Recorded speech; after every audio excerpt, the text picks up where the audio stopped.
The afternoon heat pressed down on the narrow street like a heavy blanket. People moved in all directions, some rushing, some strolling, but most just trying to get through another day. Among them walked a woman in her early 30s, her faded blue dress clean but worn thin at the edges. Her dark hair was pulled back in a simple ponytail, and her face carried the kind of tiredness that comes from months, maybe years, of carrying more weight than anyone should. Beside her walked a small boy, no more than 7 years old. His school uniform was too big for him.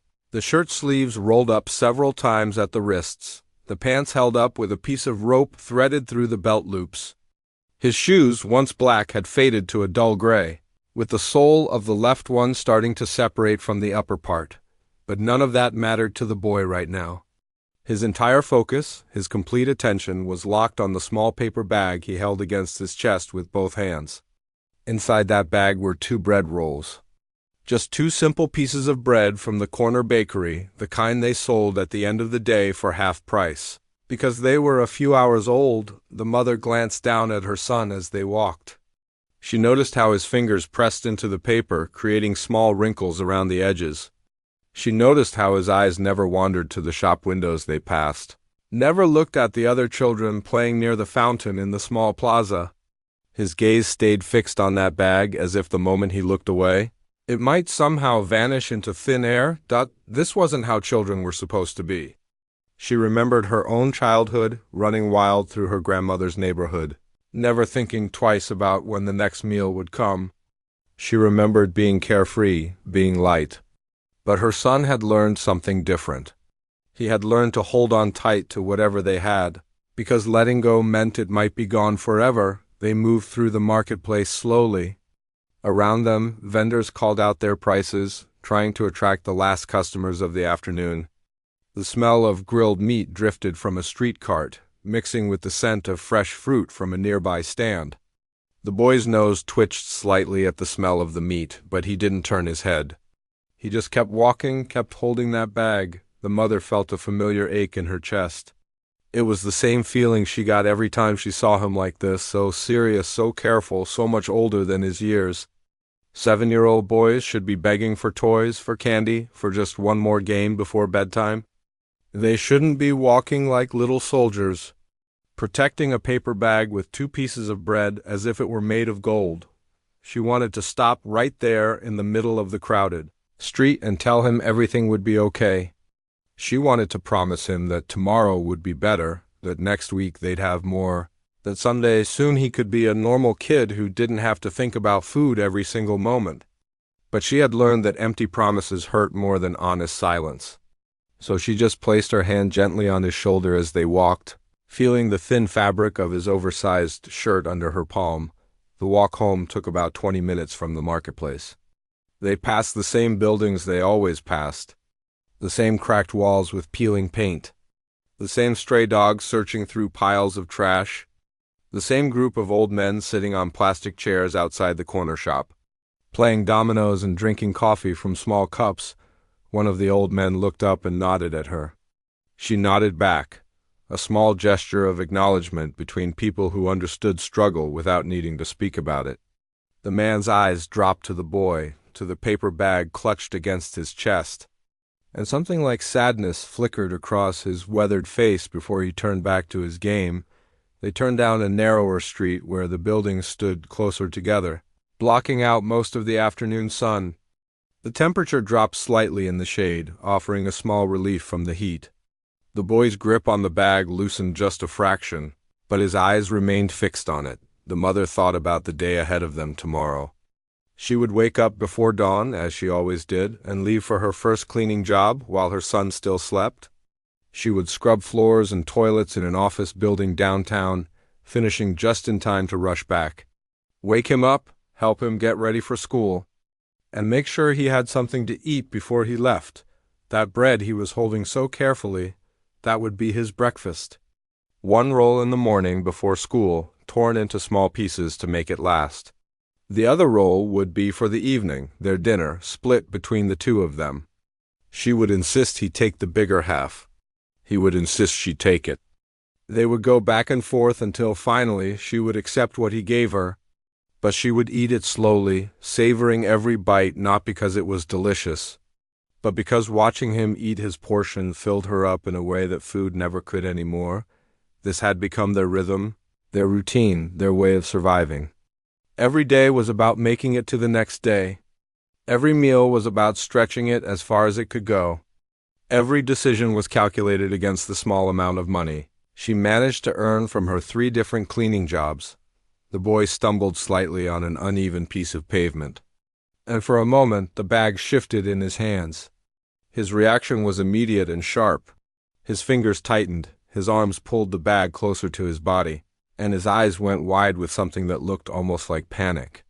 Only when he was certain the bread was secure did his shoulders relax again. The mother saw it all. She saw the flash of fear, the quick recovery, the relief. And it broke something inside her, the way it did every single day. But she didn't let it show on her face. Instead, she kept her expression calm, kept her hand steady on his shoulder, kept walking forward because that's what they did. They kept moving forward, one step at a time, one day at a time. A group of children ran past them, laughing and chasing each other with sticks, playing some game only they understood. Her son watched them for just a second, and she saw something flicker in his eyes. Longing, maybe? Or just a distant memory of a time when he used to play like that too. Before life taught him that holding on was more important than running free, they reached their building. A 3-story structure that had probably been nice once. Maybe 30 or 40 years ago, but now looked tired and worn down. The paint had faded to a color that might have once been yellow but was now closer to gray. Some of the windows had cracks sealed with tape. The front door didn't close properly anymore and hung, slightly crooked on its hinges. They climbed the stairs to the 2nd floor, their footsteps echoing in the narrow stairwell. The boy held the bag with one hand now, using the other to grip the railing as they climbed. But even with just one hand, his hold remained firm. His attention remained focused at their door. The mother pulled a single key from her pocket and unlocked the 2 separate locks that kept their one small room secure. She pushed the door open and stepped aside to let her son enter first. He walked in, crossed the small space to the corner where they kept their few supplies, and carefully, so very carefully, placed a paper bag on the small wooden crate they used as a table. Only then did his hands finally release their grip. Only then did his shoulders drop slightly. The tension leaving his small body, the mother closed the door behind them and locked it again. She stood there for a moment, watching her son arrange the paper bag just so, making sure it was positioned perfectly, making sure it was safe, and she walked quietly across the room, her heart heavy with all the things she couldn't say, couldn't promise, couldn't give him. But she could give him this, her presence, her love, her quiet determination to keep fighting for a better tomorrow. Even when today felt impossibly hard, the school bell rang at exactly 12:30, the sound echoing across the concrete courtyard where children immediately exploded into movement and noise. Most of them ran toward the lunch area, their voices rising in excitement about what their parents had packed for them that day. Some compared lunches before they even sat down, trading snacks and sharing treats like it was the most natural thing in the world. The boy moved differently. He walked at a measured pace, his small backpack hanging from one shoulder, his hands free but ready. He found his usual spot under the big tree at the edge of the courtyard, away from the main crowd, but close enough that he didn't look completely alone. He sat down on the ground, his back against the rough bark, and carefully pulled out the paper bag from his backpack. The bread roll inside had been wrapped in a piece of cloth, that morning by his mother. It was still slightly warm from being pressed against his back during the morning classes. He unwrapped it slowly, folding the cloth neatly and placing it beside him. Then he looked at the bread roll for a long moment, as if calculating something important in his mind. With careful fingers, he began to tear the bread into small pieces. Not ripping it apart, but separating it deliberately, creating 6 roughly equal portions that he arranged in a small circle on the cloth. This was his system, his way of making it last. If he ate it all at once, lunch period would be over in 2 minutes, and he'd spend the rest of the break with nothing to do but watch everyone else eat. But if he divided it up, took his time with each piece, he could make it stretch across the entire 30 minutes. He picked up the first piece and bit off half of it. He chewed slowly, making it last, tasting every bit of it. The bread was a day old now, a little dry, but he didn't mind. It was food.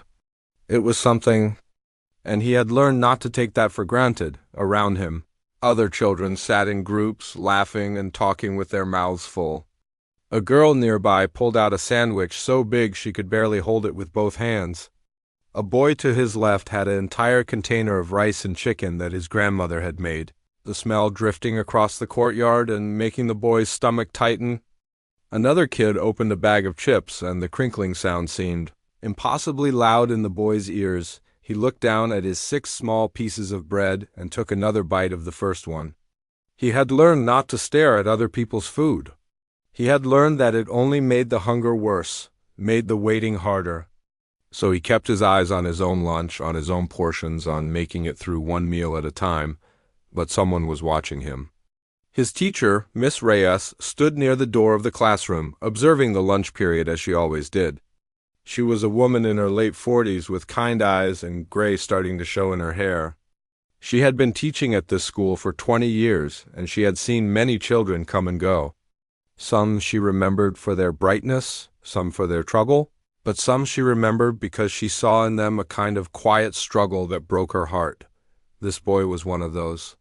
She had noticed him from the first week of school, the way he ate, the way he saved half of whatever he brought for later, wrapping it carefully and putting it back in his bag like it was precious. She had noticed how thin he was, how his uniform hung loose on his small frame, how he never asked for seconds when they occasionally had school events with food. She had also noticed how his eyes followed the other children's lunches, not with the obvious envy of a child who wants what someone else has, but with something different. It was more like he was studying them, trying to understand how they could be so casual about food, how they could throw away half-eaten sandwiches without a second thought, how they could complain that they didn't like what their parents packed. Miss Reyes walked slowly across the courtyard, making her way between groups of chattering children. She carried a small paper bag in her hand, the kind from the teacher's lounge where they kept extra supplies. When she reached the boy sitting under the tree, she stopped and smiled down at him. "Mind if I sit here for a minute?" she asked. "My feet are tired from standing all morning." The boy looked up at her and shook his head, scooting over slightly to make room. She lowered herself down beside him, arranging her skirt carefully, and let out a small sigh as if sitting down was a great relief. They sat in silence for a moment. The boy had stopped eating when she arrived, his hand frozen with the second piece of bread halfway to his mouth. He seemed unsure whether he should continue or wait for her to speak. "Go ahead," she said gently, nodding at his lunch. "Don't let me interrupt you." He took a small bite, even smaller than before. Suddenly self-conscious about his careful system of portions laid out on the cloth. Miss Reyes looked out across the courtyard, watching the other children play and eat. "You know," she said casually, "I brought 2 apples from home today. I thought I'd eat both of them, but I'm really only hungry for one." She reached into the paper bag and pulled out a red apple, shiny and perfect. "Would you do me a favor and eat this other one? I hate to see it go to waste." The boy's eyes moved from his bread to the apple, then up to his teacher's face. Something flickered across his expression, a complicated mix of want and shame and uncertainty. His mouth opened as if to say something, then closed again. "Please," Miss Reyes said, her voice soft but firm. "It would actually help me out. Otherwise, I'll just have to carry it around all day and it'll get bruised in my bag." She held out the apple, waiting. The boy's hand moved slowly, hesitantly, and then his small fingers wrapped around the fruit. It felt cool and smooth in his palm, heavier than he expected. "Thank you," he whispered, so quietly that she almost didn't hear it. His eyes had dropped down, looking at the ground rather than at her face. Miss Reyes felt her heart squeeze tight in her chest. She knew that look. It was the look of a child who wanted to accept kindness but had been taught by life to be suspicious of it, to wonder what it might cost, to feel ashamed of needing it in the first place. "You're welcome," she said, keeping her voice normal. "Not too sympathetic? Not too concerned?" She had learned that sometimes too much kindness could feel like pity, and pity hurt worse than hunger. "Enjoy your lunch." She pushed herself up from the ground with a small grunt and walked back toward the classroom. Not looking back, giving him privacy to decide what to do with the apple dot, the boy sat very still, holding the apple in one hand and the piece of bread in the other. He looked at both of them, then around the courtyard to see if anyone was watching. Most kids were absorbed in their own conversations and games. Nobody was paying attention to him. Carefully, he wrapped the apple in the same cloth that had held his bread and tucked it into his backpack. He would save it for his mother. She could have it tonight with her half of the evening bread. He imagined her face when he showed it to her, how her eyes would light up with surprise and maybe a little bit of joy. That image made him feel warm inside, warmer than eating the apple himself would have made him feel. He returned his attention to his 6 pieces of bread, picking up where he had left off. The second piece, then the third, then the fourth. Each one chewed slowly, deliberately, making it last. Around him, other children finished their lunches and ran off to play soccer or jump rope or just chase each other around the courtyard, their laughter filling the air, but the boy stayed under his tree, working through his portions, his mind already moving ahead to the evening. He pictured walking home with his mother, the two of them sitting in their small room, sharing the evening bread. And then he would pull out the apple, would watch her face change, would feel like he had given her something valuable. This was what he had learned in his 7 years of life. That food wasn't just food. It was care. It was love. It was the way you showed someone they mattered to you. His mother showed him that every morning when she gave him his portion, every evening when she insisted he take the bigger half. And tonight, he would show her the same thing. He picked up the 5th piece of bread and took a bite, the dryness of it not bothering him at all. In his backpack, the apple waited, a small red promise of something better, something he could give instead of just receive. And that thought made the bread taste a little sweeter than it had before. The alarm clock went off at 4:30 in the morning, a harsh buzzing sound that cut through the darkness of the small room. The mother's hand shot out automatically, fumbling for the button to silence it before it could wake her son. She lay there for just a moment, her eyes adjusting to the dark, feeling the weight of exhaustion in every part of her body. 3 hours of sleep. That's what she'd gotten. Maybe 4 if she was lucky. But there was no time to think about that now. The office building downtown needed to be cleaned before the workers arrived at 8. And she was one of 3 cleaners responsible for 5 floors. She pushed herself up slowly, her back protesting with a dull ache that never really went away anymore. In the darkness, she could make out the shape of her son sleeping on the mattress they shared, curled up on his side with one hand tucked under his cheek. She watched him for a moment, his chest rising and falling with the deep, peaceful breathing of sleep. This was the only time he looked like a normal child, relaxed and unguarded. Not watching food or measuring portions or worrying about tomorrow. Moving quietly. She gathered her work clothes from the plastic crate where they kept their few belongings. Everything she owned could fit in 2 crates and a small bag. Everything her son owned could fit in less. She changed quickly in the corner, pulling on the same worn pants and faded shirt she wore every day for cleaning. The fabric thin and soft from countless washings. In the even smaller corner that served as their kitchen. She prepared for the day. There was a single electric hot plate, 1 pot, 2 plates, 2 cups, and a handful of utensils. She filled the pot with water from the shared bathroom down the hall and set it to boil for tea. While she waited, she looked at the half piece of bread left from yesterday evening. Wrapped carefully in cloth on top of the crate, her stomach growled. A sharp reminder that she hadn't eaten since yesterday morning. But she ignored it, the way she ignored it every day. That bread was for her son's breakfast. He needed it more than she did. He was growing, learning, his body and mind needing fuel in a way that hers didn't anymore. At least that's what she told herself. The water boiled and she made weak tea in 1 cup, using the same tea bag for the 3rd time. It barely colored the water anymore, but it was hot and that was something. She sipped it slowly, feeling the warmth spread through her chest, pretending it was filling her up. By 5:15, she was ready to leave. She moved to the mattress and knelt down beside her sleeping son. Her hand reached out, almost touching his hair, but she stopped herself. If she woke him now, he'd have hours to wait before school started. Hours to be hungry, hours to think about the breakfast he couldn't have yet. Better to let him sleep as long as possible.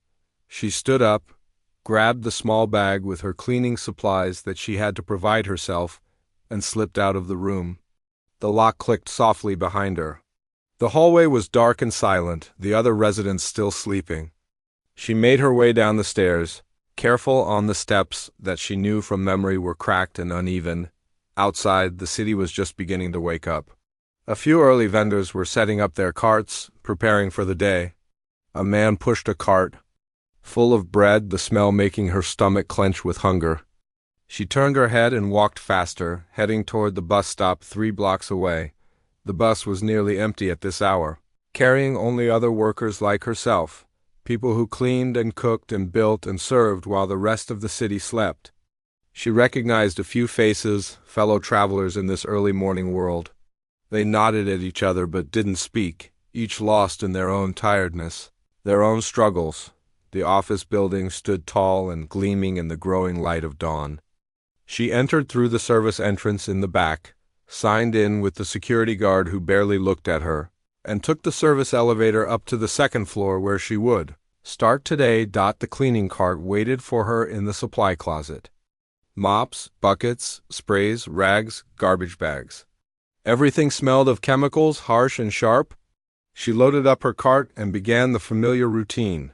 Empty the trash bins, wipe down the desks, clean the windows, vacuum the carpets, scrub the bathrooms. The same tasks in the same order, 5 days a week, sometimes 6. Her hands worked automatically while her mind drifted. She thought about her son waking up alone in their room, finding the bread she had left for him with a note telling him to eat it all. She thought about whether his shoes would last another month or if she'd have to find money somewhere for new ones. She thought about the rent that was due in 2 weeks and the fact that she was still $30 short. The offices she cleaned told stories of lives so different from her own. Family photos on desks showing vacations to beaches and mountains. Coffee machines that could make 20 different kinds of drinks. Drawers full of snacks and granola bars.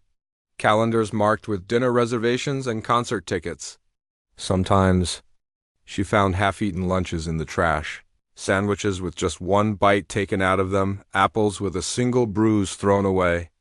Those moments were the hardest. She would stare at the waste and feel something twist inside her chest, anger and sadness mixed together.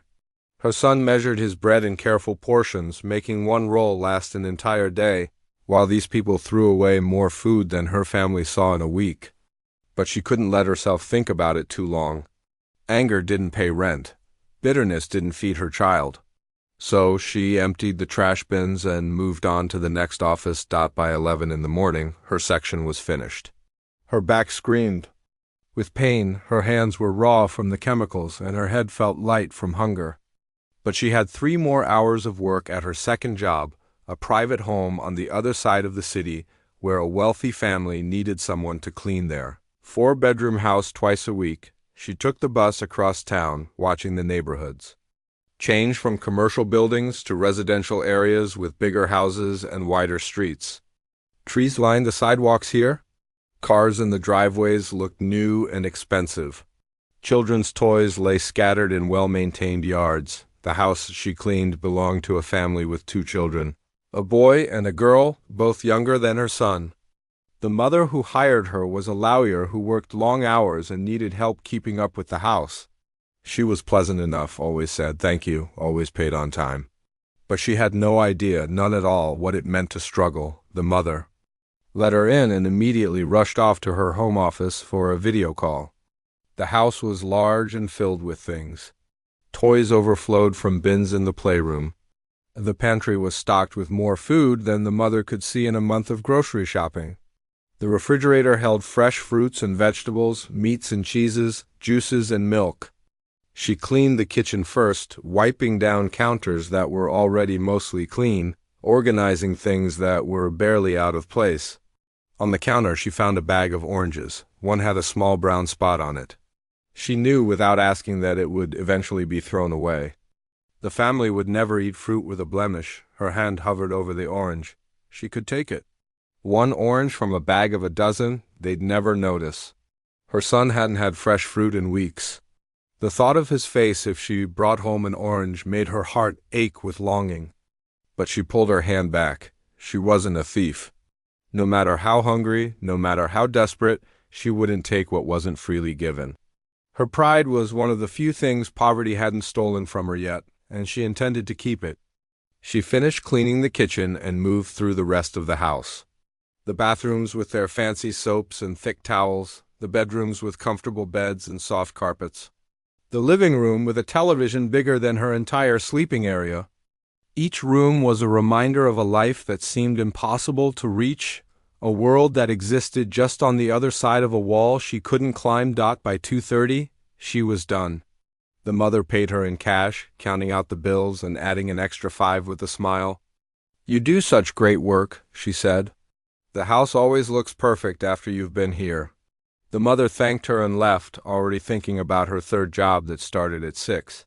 She had 3 hours in between, just enough time to get home, check on her son, who should be back from school by now, and maybe close her eyes for 20 minutes before heading out again. The bus ride home felt longer than usual. Her body was shutting down, demanding rest it wasn't going to get. She leaned her head against the window and watched the city pass by, the streets getting narrower, the buildings getting older, the signs changing from one language to another. When she finally climbed the stairs to their room, she found her son sitting on the mattress doing his homework. He looked up when she entered, his face brightening in a way that made everything worth it. "Mama," he said, and reached into his backpack. "Look what I have." He pulled out an apple, red and shiny and perfect, holding it up like a treasure. "My teacher gave it to me. I saved it for you." The mother stood in the doorway, looking at her 7-year-old son holding out an apple with such pride in his eyes, such joy at having something to give her. And for a moment she couldn't speak, couldn't move, could only feel the overwhelming weight of love and gratitude and heartbreak all mixed together. She walked over and sat down beside him, taking the apple in her hands. "This is beautiful," she whispered. "Thank you." What she didn't say was that she hadn't eaten all day, that her hands were shaking from exhaustion and hunger, that seeing him think of her, save something for her, made her feel like maybe, despite everything, she was doing something right. They sat together in their small room, her son returning to his homework, the mother holding the apple and trying not to cry. Because this was love, she realized. Not the easy kind from movies and songs, but the real kind. The kind that showed. Up in a child saving an apple for his mother, in a mother skipping meals so her child could eat. The hard kind, the kind that hurt. The kind that mattered. Thursday started like any other day, with the alarm at 4:30 and the familiar routine of getting ready in the dark. But when the mother arrived at the office building downtown, the supervisor was waiting for her at the service entrance. A man in his 50s with tired eyes and a clipboard in his hand. "Can I speak with you for a moment?" he asked, and something in his tone made her stomach drop. They stepped into the small office near the supply closet. He didn't ask her to sit down, which somehow made everything worse. He cleared his throat, looking uncomfortable, his eyes focused on the clipboard rather than her face. "The company is making cuts," he said finally. "They've decided to reduce cleaning services. Instead of 3 cleaners, they're going down to 2. I'm sorry, but we have to let you go." The words hit her like a physical blow. She stood there, trying to process what she was hearing, her mind spinning through calculations she didn't want to make. That job was her primary income. That job was the difference between barely making it and not making it at all. "When?" she managed to ask, her voice sounding strange and distant to her own ears. "Today is your last day," he said. "You'll be paid through the end of the week, but after today, you don't need to come back." She wanted to argue, to beg, to explain. That she had a child, that she needed this job, that she worked harder than anyone else. But the look on his face told her it wouldn't matter. The decision had been made somewhere above him, by people in offices she'd never seen. People who would never know her name or her story. I understand, she said quietly, because what else was there to say? She worked her shift that day in a kind of fog, her hands performing the familiar tasks while her mind raced through impossible math. The second job at the private home paid less and was only twice a week. The evening restaurant job was just a few hours and barely covered their food. Together, without the office building income, they wouldn't have enough for rent. When her shift ended, she didn't take the bus to the private home. It wasn't a cleaning day there anyway. Instead, she rode the bus back toward her neighborhood, getting off 3 stops early to walk the rest of the way. She needed the time to think, to figure out what to do next. Even though no solutions came to her, no matter how hard she tried to find them, she walked through streets she knew by heart, past shops and corners that had become as familiar as her own small room. But today, everything looked different, darker somehow, as if the news had changed the color of the world around her. She passed a help wanted sign in a restaurant window and went inside to ask about it, but they wanted someone who could work nights and weekends, hours when she needed to be home with her son. 2 more shops, 2 more rejections for various reasons. Wrong experience. Wrong hours. Position already filled. By the time she reached their building, it was only 2 in the afternoon. Her son wouldn't be home from school for another hour. She climbed the stairs slowly, her legs heavy with more than just physical tiredness. Inside their room, she sat down on the edge of the mattress and let herself do something she rarely allowed. She cried, not loud. Dramatic sobs, but quiet tears that slid down her face and dripped onto her worn work pants. She cried for the job she'd lost, for the rent she couldn't pay, for the future that seemed to slip further away every time she reached for it. She cried because she was tired, so incredibly tired, and because for just this moment, alone in this small room, she didn't have to be strong, but she only allowed herself 10 minutes.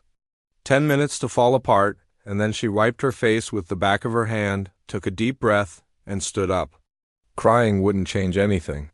She needed a plan. She pulled out the small notebook where she kept track of their money, the pages filled with numbers crossed out and recalculated, a running tally of survival. She wrote down what she had, what she needed, and the gap between them. The gap was big. Too big. Even if she found another job tomorrow, which she knew she wouldn't, they'd still fall short on rent. And being short on rent meant the possibility of eviction, of losing even this small room, of having nowhere to go. The sound of footsteps on the stairs pulled her from her thoughts. Her son's footsteps, lighter than an adult's, taking the stairs 2 at a time the way he always did when he was coming home. She quickly put the notebook away and arranged her face into something that wouldn't worry him. He burst through the door with the energy of a child who'd been sitting in a classroom all day. "Mama, you're home early." She smiled at him, and it wasn't entirely fake. Seeing him always lifted something inside her, even on the worst days. "I finished my work early today." "How was school?" He dropped his backpack and immediately started telling her about his day, about the math problem he'd solved correctly, about the game at recess, about the story his teacher read to the class. She listened, really listened, holding on to the sound of his voice and the simple joy in it. Then he paused, his expression changing to something more serious. "Mama, are you okay? Your eyes look red." Children noticed everything. She should have known he'd see through her attempt to hide it. "I'm fine, baby," she said. "Just tired. The cleaning makes my eyes sting sometimes." He studied her face for a moment longer, then nodded slowly, accepting her explanation even though something in his eyes suggested he knew there was more to it. He was too young to carry her worries, too young to know just how close to the edge they were living that evening. They shared the bread that was meant to be dinner, splitting it as they always did. But tonight she couldn't eat her portion. Her stomach was too tight with anxiety, too knotted with worry.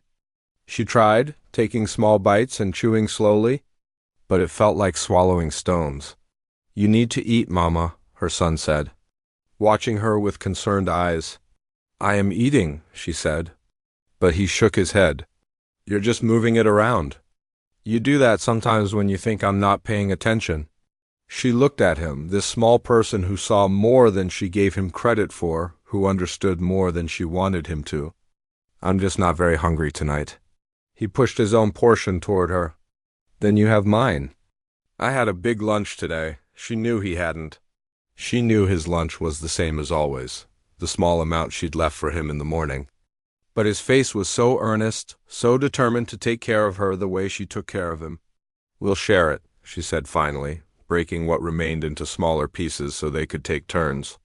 It was a compromise that satisfied neither of them but made both feel like they'd done something for the other. Later, after her son had fallen asleep, she lay awake in the darkness staring at the ceiling.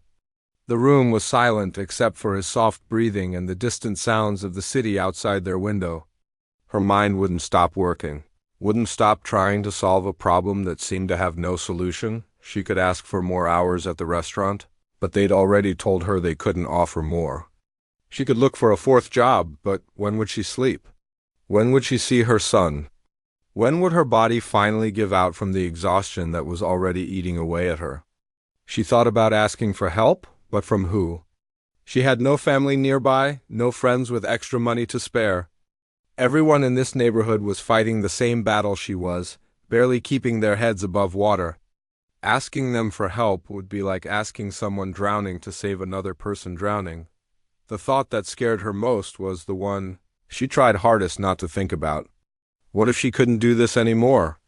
What if despite all her work, all her sacrifice, all her determination, it still wasn't enough? What happened to children whose mothers couldn't provide for them? The question made her feel sick with fear. She turned on her side to look at her son sleeping peacefully beside her. His face was relaxed, his small chest rising and falling with the deep breathing of a child who trusted that tomorrow would come and everything would be okay. That trust felt like both a gift and a burden. He believed in her completely, believed she would take care of him, believed she would figure things out. And she couldn't bear the thought of failing him. Somewhere around 3 a.m, she finally fell asleep. Her last conscious thought a prayer to no one in particular. "Please, just let me figure this out. Just give me a way forward. Just let me keep him safe." But the morning would come in just an hour and a half, and with it would come all the same problems, all the same questions, all the same impossible calculations.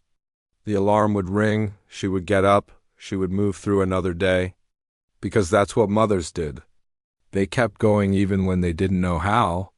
They kept fighting even when they didn't know if they could win. They kept loving even when love wasn't enough to fill an empty stomach or pay the rent. She kept going because stopping wasn't an option. Not when someone's whole world depended on her. Not when someone believed in her even when she had stopped believing in herself. Not when someone's eyes lit up every time she walked through the door. No matter how late, no matter how tired, no matter what. And so she would face tomorrow, whatever it brought, somehow, some way. She had to. The week after losing her job felt like walking through water.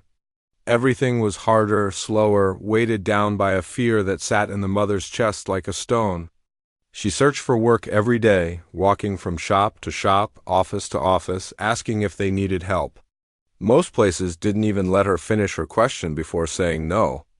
A few took her information and said they'd call, but she knew they wouldn't. Friday afternoon. She sat on a bench in the small park near their building, her feet aching from hours of walking, her hope wearing thinner with each rejection.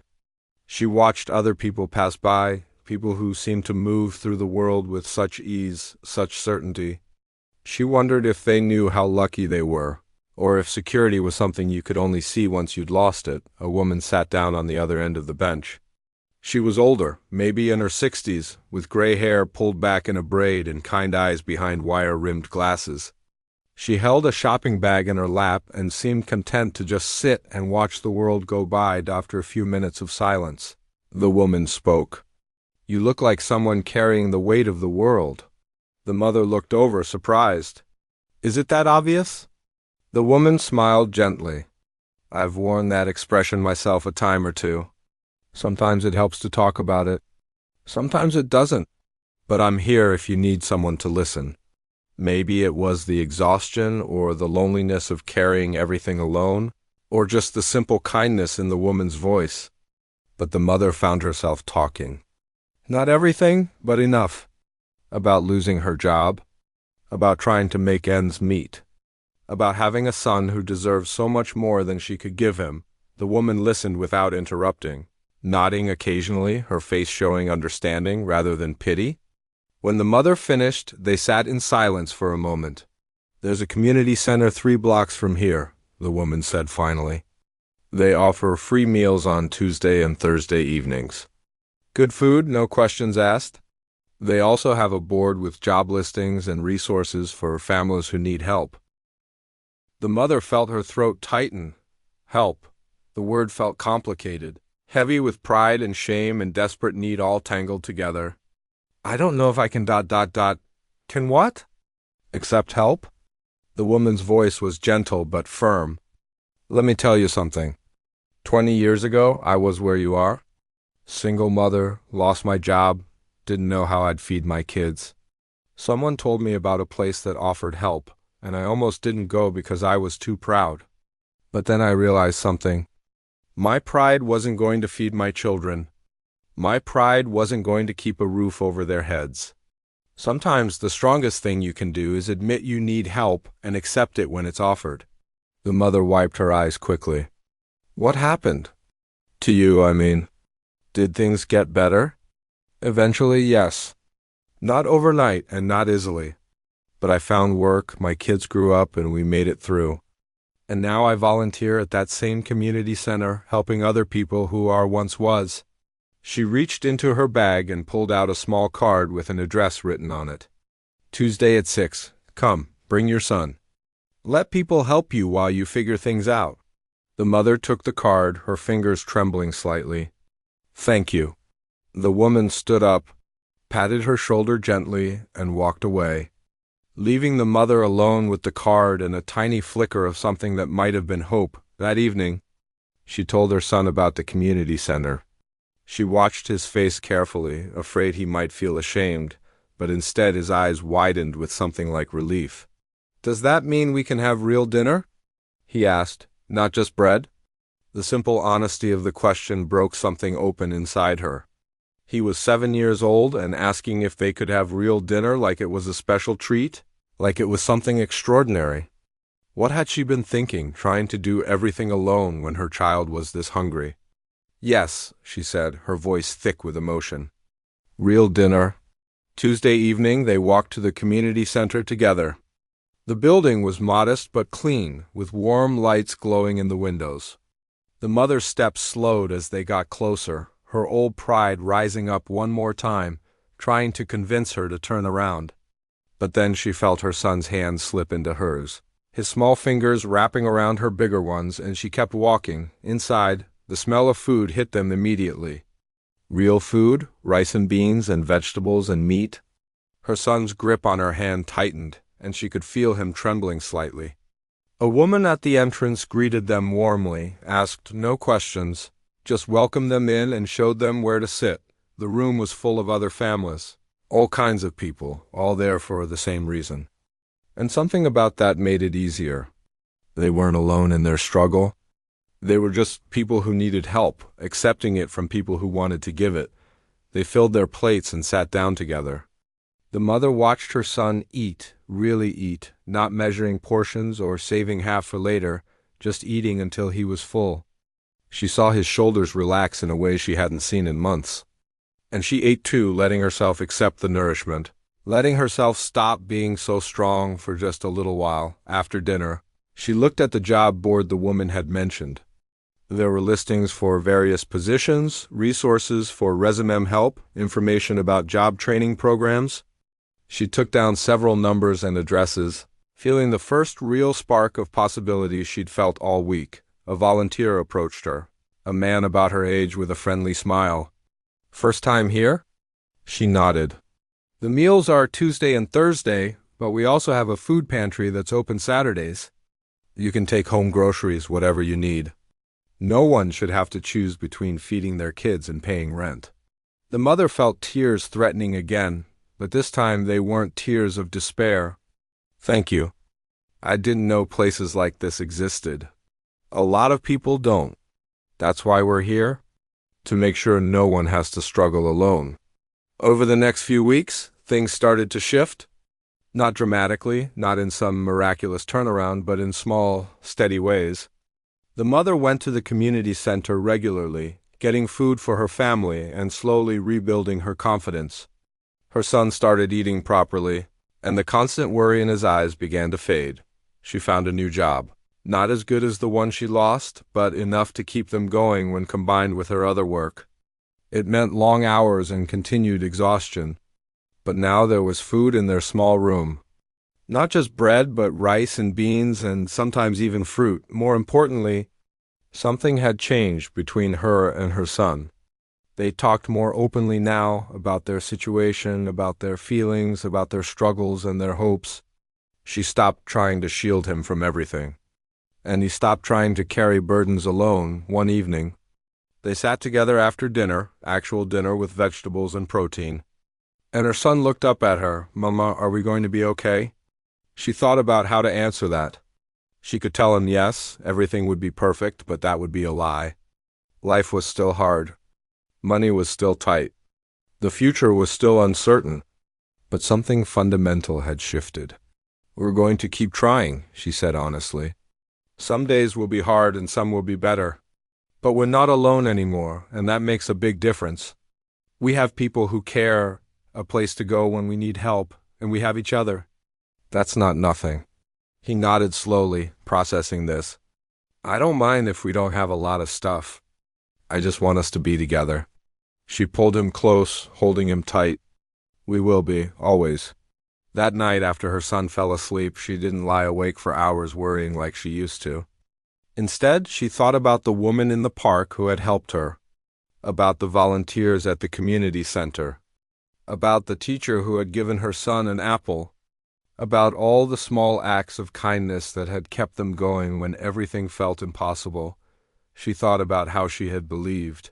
Accepting help meant she had failed, when really it meant she was part of a community, part of something bigger than her own struggle. She thought about how her pride had almost kept her from getting what her son needed, and how letting go of that pride had actually made her stronger, not weaker. The paper bag that her son used to carry everywhere sat empty on the crate now. They didn't need to guard their food so carefully anymore.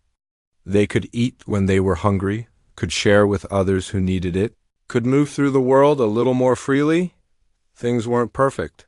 They still lived in one small room. She still worked multiple jobs. Money was still tight and probably always would be. But her son's eyes had changed. They no longer held that constant worry, that premature understanding of scarcity.